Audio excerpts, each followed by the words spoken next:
بزرگان محترم، برادران اسلام، الحمدللہ رمضان المبارک کا دوسرا عشرہ چل رہا ہے اور دوسرے عشرے کا بھی نصف سے زیادہ حصہ گزر چکا ہے۔ یہ دوسرا عشرہ یعنی یہ دوسرے 10 دن جناب نبی کریم صلی اللہ علیہ وسلم کے فرمان کے مطابق مغفرت کا عشرہ ہے۔ آپ حضرات نے دیکھا ہوگا کہ مختلف ایام میں دکانوں اور مارکیٹوں پر اور بڑے بڑے شاپنگ پلازاؤں میں سیل لگتی،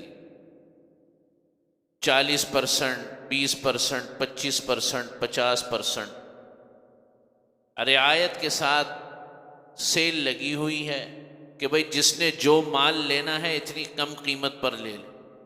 در حقیقت رمضان المبارک میں بھی اللہ رب العزت کی رحمتوں کی، اس کی عنایات کی اور اس کے فضل اور کرم کی سیل لگی ہوئی کہ ہر عمل کا ثواب بھی دگنا ہے، اللہ رب العزت کی رحمتیں بھی اپنی عروج پر ہیں، اور اللہ کی شان ربوبیت، اس کا رحم اور اس کا بخشنے کی سنت اور اس کے بخشنے کا طریقہ کار بھی اپنے عروج پر ہے۔ اس لیے اس چیز سے پورے کا پورا فائدہ اٹھانا چاہیے۔ جب کسی دکاندار کو پتہ چلتا ہے یا کسی خریدار کو بھی پتہ چلتا ہے کہ فلاں چیز فلاں جگہ سے سستی مل رہی ہے، تو دنیاوی مفادات کے لیے اور دنیا کے فائدے کے لیے ہم اس چیز کو فوری طور پہ حاصل کرنے کی کوشش کرتے ہیں۔ کسی بھی فیلڈ سے متعلق کوئی بھی چیز ہو، چاہے وہ طالب علم ہو، اگر اس کو استاد کہے بھائی یہ تم ٹیسٹ فلاں دن میں مجھے دے دو تو میں اضافی 2 نمبر دوں گا تمہیں۔ ہمارے ہاں وفاق المدارس میں جو تعلیمی بورڈ ہے مدارس کا، اس کے اندر 10 نمبر اضافی ہیں اگر عربی میں پیپر حل کیا جائے۔ عربی میں اگر پیپر حل کیا جائے تو 10 نمبر اضافی ملتے ہیں۔ تو یہ جو فائدہ ہوتا ہے، وقتی ہو یا تھوڑا لمبے عرصے کے لیے ہو، آدمی حاصل کرنے کی کوشش کرتا ہے۔ ٹھیک اسی طریقے سے اللہ رب العزت نے اس ماہ مبارک میں ڈسکاؤنٹ بھی لگائے ہوئے ہیں، سیل بھی لگائی ہوئی ہے، نیکیوں کی، مغفرت کی، رحمتوں کی، اپنی عنایات کی اور برکتوں کی۔ کوئی فائدہ اٹھانا چاہے، چنانچہ یہ دوسرا عشرہ معنون کیا گیا ہے، اس دوسرے عشرے کو نام دیا گیا ہے مغفرت کا۔ پہلا عشرہ رحمت کا، دوسرا مغفرت کا، اور تیسرا جہنم سے آزاد۔ مغفرت یعنی استغفار، مغفرت کہتے ہیں معاف کرنا، استغفار کہتے ہیں مغفرت کو طلب کرنا۔ تو اللہ کی مغفرت کو طلب کرنے کا جو طریقہ کار ہے وہ استغفار ہے۔ اسی حوالے سے کچھ چند ضروری باتیں عرض کرنی۔ اللہ رب العزت کی شان رحیمی بہت زیادہ، ہماری انتہاؤں سوچ اور ہماری سوچ کے دائروں سے زیادہ وسیع تر اللہ کی رحمت ہے۔ اللہ فرما رہے ہیں قرآن مجید میں، میں نے جو آیت تلاوت کی سورہ نوح کی، استغفروا ربکم انہ کان غفارا۔ حضرت نوح علیہ السلام اپنی قوم کو کہہ رہے ہیں کہ استغفروا ربکم انہ کان غفارا۔ قوم بڑی سرکش، بہت زیادہ سرکش، اتنی سرکش کہ 950 سال حضرت نوح علیہ السلام نے تبلیغ کی، دعوت دی، ایمان نہیں لے کر آ رہے۔ حضرت نوح فرما رہے ہیں، چونکہ اس وقت عمریں بہت لمبی ہوتی تھیں، حضرت نوح علیہ السلام فرما رہے ہیں استغفروا ربکم انہ کان غفارا، کہ دیکھو اپنے رب سے مغفرت طلب کرو، انہ کان غفارا، بڑا بخشنے والا، بڑا بخشنے والا ہے۔ اور تمہاری بخشش تو ہوگی، اس استغفار سے تمہیں دنیاوی فوائد بھی حاصل ہو رہے ہیں۔ یرسل السماء علیکم مدرارا، تم اللہ سے مغفرت کرو، یرسل السماء علیکم مدرارا، آسمان سے تم پر بارشیں نازل فرمائیں گے۔ کیا مطلب؟ بارش اصل میں استعارہ ہے رزق سے۔ آپ سمجھ رہے ہیں بات؟ بارش اگر نہ ہو تو زمین میں غلہ ہوگا، پانی اگر نہ ہو تو زمین میں تو غلہ ختم ہو جائے، قحط پڑ جائے۔ یہ اشارہ ہے اس بات کی طرف کہ رزق کے تمام جتنے بھی اسباب ہیں ان میں سب سے بڑا سبب ہم نے پانی کو پیدا کیا، یعنی ہم وافر مقدار میں تمہاری ضرورت کے مطابق، پانی کبھی کبھی زحمت بھی بن جاتا ہے لیکن وہ رحمت والا پانی، یرسل السماء، کہ رزق کا تمہارا سب سے بڑا سبب اللہ تعالیٰ پورا فرما دیں، علیکم مدرارا۔ اچھا جی، رزق کا مسئلہ تو حل ہو گیا، اب دنیا بھی تو گزارنی ہے، آل اولاد بھی ہو۔ اللہ فرما رہے وَيُمْدِدْكُمْ بِأَمْوَالٍ وَبَنِينَ، اور پھر نہیں صرف رزق کھانے پینے کا سلسلہ تمہارا پورا نہیں ہوگا، وَيُمْدِدْكُمْ بِأَمْوَالٍ وَبَنِينَ، اور تمہاری مدد کرے گا دیگر اموال کے ساتھ۔ گھر ہے، دنیا کے اندر زندگی گزارنے کے لیے اچھا گھر بھی چاہیے، مناسب گھر بھی چاہیے، اچھی سواری بھی چاہیے، کچھ پیسے جو ہے سائیڈ میں رکھے ہوئے بھی چاہیے۔ آپ سمجھ رہے ہیں بات؟ تو اللہ فرما رہے کھانے پینے کا مسئلہ بھی حل کروں گا، دیگر اموال بھی دوں گا۔ اور اب مال کا بھی مسئلہ حل ہو گیا، کھانے پینے کا بھی مسئلہ حل ہو گیا، اب اولاد رہ گئی۔ فرمایا وَيُمْدِدْكُمْ بِأَمْوَالٍ وَبَنِينَ، مدد کرے گا تمہارے لیے دیگر اموال کے ساتھ بھی اور بیٹوں کے ساتھ بھی اور اولاد کے ساتھ، اچھی اولاد بھی تمہیں دے گا۔ یہ سب کس چیز کا نتیجہ ہے؟ استغفروا ربکم، اللہ سے مغفرت طلب۔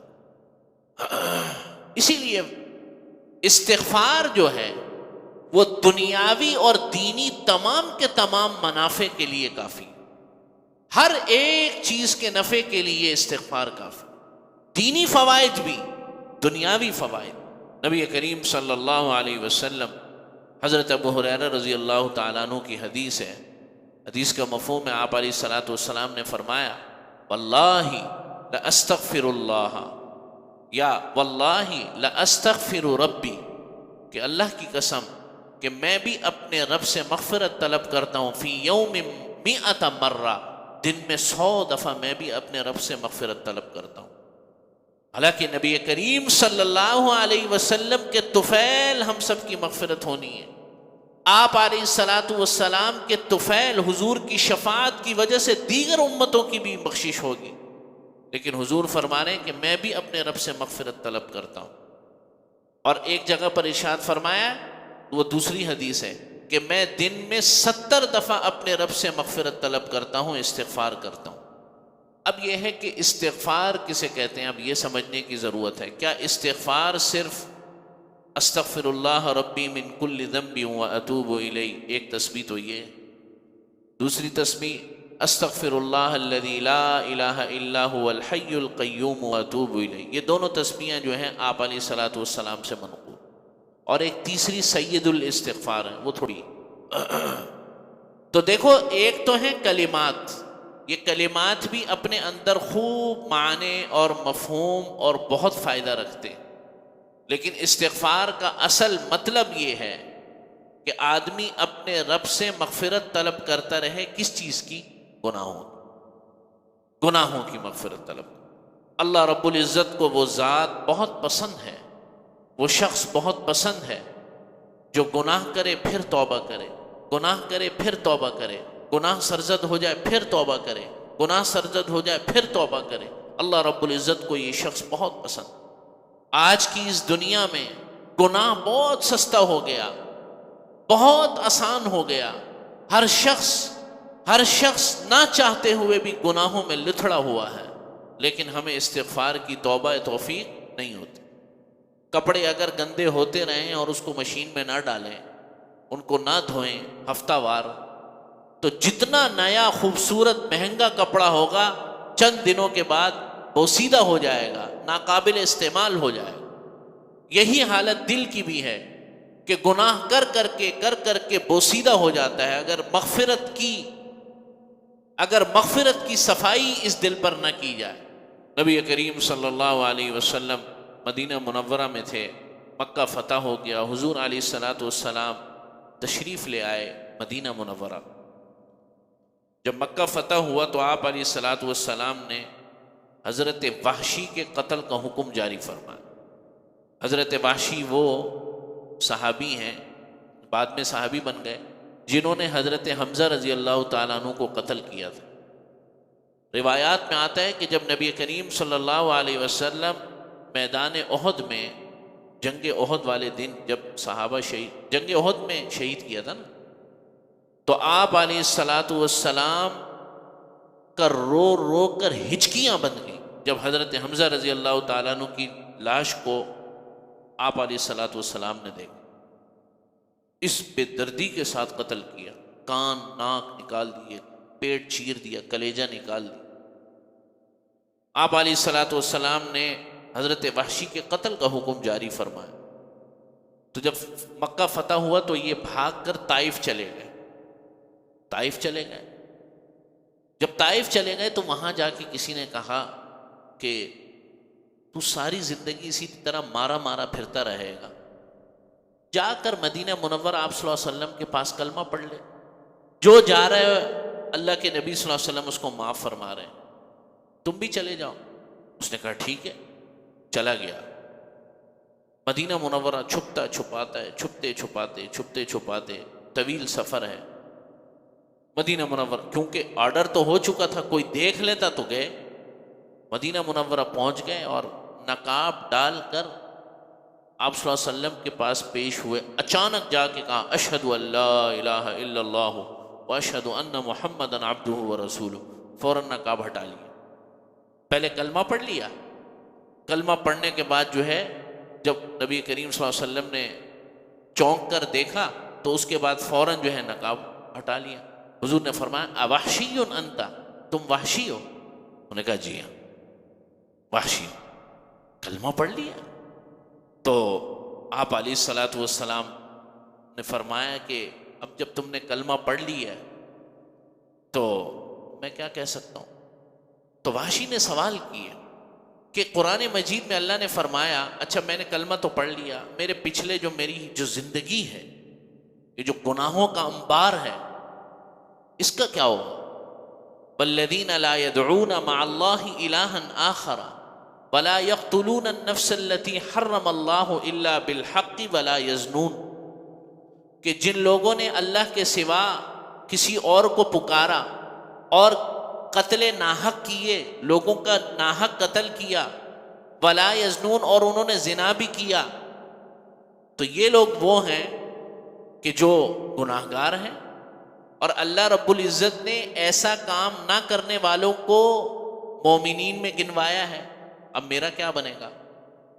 وَمَن يَفْعَلْ ذَلِكَ يَلْقَ أَثَامًا يُضَاعَفْ لَهُ الْعَذَابُ يَوْمَ الْقِيَامَةِ وَيَخْلُدْ فِيهِ مُهَانًا، قرآن میں پوری آیت آ رہی ہے، اور جو یہ کام تو اس کو ہم بڑا دگنا عذاب کر کے دیں گے قیامت کے دن۔ تو آپ علیہ الصلاۃ والسلام نے کہا تو نے آگے نہیں پڑھا الا من تاب وآمن وعمل عملا صالحا فاولئک یبدل اللہ سیئاتہم حسنات، مگر وہ لوگ، مگر وہ جس نے توبہ کر لی، وعمل عملا صالحا فاولئک یبدل اللہ سیئاتہم حسنات، تو ہم جو ہے اس کی گناہوں کو بھی نیکیوں میں بدل دیں گے۔ آپ سمجھ رہے ہیں بات؟ حضرت وحشی نے کہا چلیں یہ بھی ٹھیک ہے، اور اگر میرے سے یہاں پر شرط لگی ہوئی ہے کہ وعمل صالحا، مجھ سے اگر نیک عمل ہی نہیں ہوا تو؟ سمجھے نہیں بات؟ اس آیت میں لکھا ہے الا من تاب وآمن وعمل عملا صالحا فاولئک یبدل اللہ سیئاتہم حسنات، اور اگر میرے سے نیک اعمال ہوئے ہی نہ، میں تو گیا۔ پھر آپ صلی اللہ علیہ وسلم نے فرمایا ان اللہ، پھر حضور نے دوبارہ آیت پڑھی ایک اور، ان اللہ لا یغفر ان یشرک بہ ویغفر ما دون ذلک لمن یشاء، کہ بے شک اللہ تعالی مغفرت کر دیں گے شرک کے علاوہ ہر گناہ کی مغفرت کر دیں گے، ویغفر ما دون ذلک لمن یشاء۔ تو وحشی نے کہا اچھا لیکن اگر میرا نہ ہوا، میری مغفرت نہ ہوئی، تو پھر آپ صلی اللہ علیہ وسلم نے یہ آیت تلاوت کی قل یا عبادی الذین اسرفوا علی انفسہم لا تقنطوا من رحمت اللہ، کہ نبی فرما دیجئے کہ اے میرے پیارے بندوں، یا عبادی الذین اسرفوا علی جنہوں نے اپنی جانوں پر ظلم کیا ہے، لا تقنطوا من رحمت اللہ، اللہ کی رحمت سے جو ہے مایوس نہ ہو۔ گناہ گاری کی حالت میں اللہ فرما رہے ہیں، خطاب کتنا پیارا ہے، یا عبادی، اے میرے پیارے بندوں، اسرفوا علی انفسہم، جنہوں نے اپنی جانوں پر ظلم کر لیا ہے، لا تقنطوا من رحمت اللہ، اللہ کی رحمت سے مایوس نہ ہوں۔ ہمارا کوئی بچہ، کوئی بھائی، کوئی بہن عین گناہ کی حالت میں، عین نافرمانی کی حالت میں، عین اس حالت میں جب ہماری مرضی کے خلاف کام ہو رہا ہو، کبھی یہ کہتے ہیں کہ نہیں نا میں ہوں، کوئی مسئلہ نہیں، میں ہوں نا؟ اللہ فرما رہے ہیں عین اس حالت میں کہ جب کہ بندہ اس گناہ کی زندگی کے اندر زندگی جی رہا ہے، اللہ فرما رہے ہیں کہ لا تقنطوا من رحمت اللہ ان اللہ یغفر الذنوب جميعا، بے شک اللہ تمام کے تمام گناہوں کو معاف فرمانے والا ہے اگر تم مغفرت طلب کرو۔ تو استغفار کیسی چیز ہے، کتنا عظیم الشان عمل ہے۔ اسی لیے آپ علیہ الصلوۃ والسلام نے رمضان المبارک کے اعمال میں سے 4 عمل بتائے۔ نمبر 1 کلمہ طیبہ، نمبر 2 استغفار، نمبر 3 جنت کو مانگنا، اور نمبر 4 جہنم سے خلاصی۔ یہ 4 اعمال کثرت سے کرنے، اور دوسرا عمل استغفار، یہ رمضان المبارک کا خاص عمل ہے، اور صرف پڑھنا نہیں ہے، تسبیح نہیں گھمانی، بلکہ دل کے اندر اپنی ساری زندگی کو لے کر آنا ہے، یہ تصور کر کے یا اللہ یہاں بھی آپ کی نافرمانی ہوئی، ادھر بھی نافرمانی ہوئی، زندگی کا یہ مرحلہ بھی اس طرح گزارا، فلاں مرحلہ بھی اس طرح گزارا، کالج کی زندگی بھی اس طرح گزاری، یونیورسٹی کی زندگی اس طرح گزاری، طالب علمی کی زندگی اس طرح گزاری، جاب کے اندر یہ جو ہے اعمال کیے، کاروبار میں فلاں فلاں کا نقصان کیا، یا اللہ حقوق العباد جو فوت ہوئے سارے کے سارے ذہن میں لے کر آؤ، ادا کرنے کی کوشش کروں گا، اور اللہ سے مغفرت۔ دیکھو اللہ تعالیٰ دل کی دنیا کو تبدیل فرما دیں، اور اس ماہ مبارک کی برکت سے اللہ تعالیٰ دلوں کو کھول دیں گے، اللہ تعالیٰ سکون کی کیفیت عطا فرما دیں گے۔ ہر شخص کہہ رہا ہے میں پریشان ہوں، ڈپریشن ہے، نیند نہیں آتی، بے چینی ہے، سب کچھ موجود ہے۔ گناہ کی تاثیر یہ ہے کہ وہ انسان کو بے چین کیے رکھتا ہے۔ کسی کا حق انسان نے اگر مارا ہو، یہ اس کی تاثیر ہے کہ اس کو سکون نہیں ملتا۔ ناحق کسی کے اوپر جو ہے ظلم اگر کسی نے کیا ہو، وہ خود بھی چین سے نہیں رہ سکتا۔ یہ اصول ہے، فطرت کا اصول ہے۔ تو میرے عزیز دوستوں اور بزرگوں، اللہ رب العزت بڑی تیزی کے ساتھ یہ ماہ مبارک نصف سے زیادہ تو گزر ہی گیا، اور بقیہ نصف بھی گزر جائے گا، اور پھر یہ وقت اگلے سال ہماری زندگیوں میں آئے نہ آئے، تو خوب اس کا فائدہ اٹھائیں، اور اس دوسرے عشرے میں استغفار کثرت سے کریں، اپنے گناہوں پوری امت کی طرف سے معافی مانگیں، انفرادی معافی مانگیں، امت کی طرف سے معافی مانگیں۔ اللہ سے دعائے توفیق نصیب فرمائے۔ آخر دعوانا الحمدللہ۔